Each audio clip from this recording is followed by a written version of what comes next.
Getting your new RYOBI SWIFTClean Vacuum out of the box, set up and ready for use could not be easier.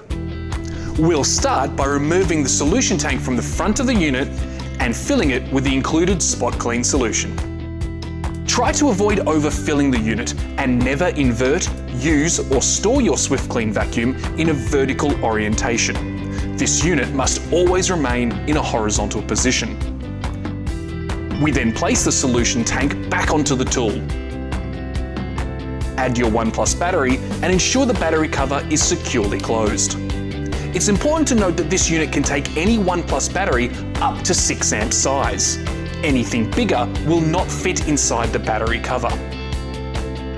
To operate the unit, activate the vacuum suction by pressing the power button and pull towards to lift the spill.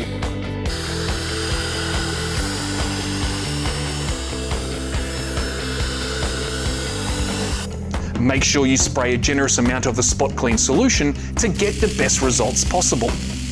Now we activate the roller brush, which will agitate the spill or debris, and we can finally lift that spill or debris by pressing the power button a second time to once again activate the suction mode and lift the stain.